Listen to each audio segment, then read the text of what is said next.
Hello and welcome back to the channel. Today I'm going to talk about the 4 things that they don't teach you in college about getting a marketing job. Really the first thing is it's really hard to get one without experience. My advice would be starting sales before you get into a marketing role. Just shows you can bring in some money, you can talk to leads, and hopefully they don't want to let you go. They'll support you and give you a marketing role. But the first thing is marketing is always the first position to get fired. When a company has something going on or budget cuts, an owner will look at your salary and how much you're spending on all your ads, your radio spots, social media ads, Google ads, billboards, whatever it may be. Instantly, it's a very easy write-off. We'll just get rid of his $50,000 salary plus the $200,000 he's spending in trade shows, and there's easy budget restraints. So anytime something goes wrong with the company, marketing is the first to get fired. I know that firsthand a couple times over. The second thing is it's about proving your ROI. It's called job security, brother. This is how it works. So if you can justify that you brought in $1 million in sales, $2 million in sales, and our profit margin's half that, you can easily justify your salary plus all the stuff that you're doing on the side.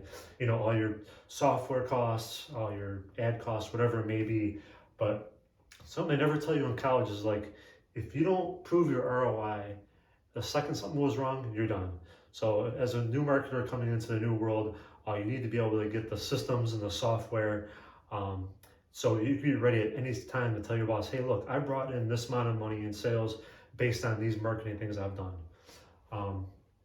Next thing is writing is a huge part of marketing, not just brochures and what you put on social media, but you're most likely going to be writing a lot of blog posts and really training the people out there what your service is, how much it costs, what problems it has. And then you're most likely not going to have the freedom to just publish this on your website as is. You're going to have to give it to a salesman, an owner, your boss, to look over and make sure what you're saying is truthful. Maybe they're the expert in roofing, whatever it may be, and you're just a marketing guy, and you do your best to be knowledgeable and be an expert at it, but it has to run through someone first, and there's always going to be some playback there. There's going to be some rough edges there. Most likely, it's never going to happen. They're going to say, you know what, that was an awesome writing, feel free to publish it. They're going to have some red marks. They're going to say, why are you talking about that? So the way you handle those relationships and make sure on the same page with someone is something that they're not going to teach you in college.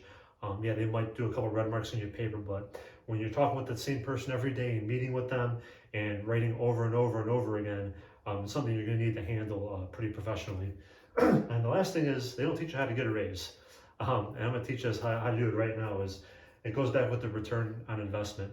You need to be able to tell them, how many leads you brought in, how much each of those leads was worth. Even closed sales, how much total revenue did you bring to the company, and how much profit margin was that, and prove to your boss how you got those leads in. Was it through the blog post that you wrote? Was it through social media? Did someone watch a video?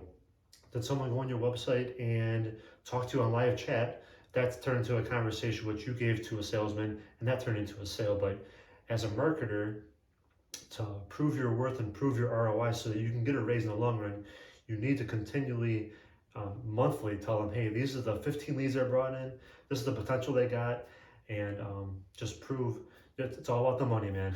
always, no matter what. But to get that raise, you got to prove your ROI, and hopefully, when you tell them you bring in $3 million and they're paying you 40K, it's very easy to a boss say, hey, you know what, maybe we should give you a raise. But it's your job to bring those numbers up and prove to yourself that you're worth it. That's it for today. Thanks for coming to the channel again, and I'll see you next time. Thank you.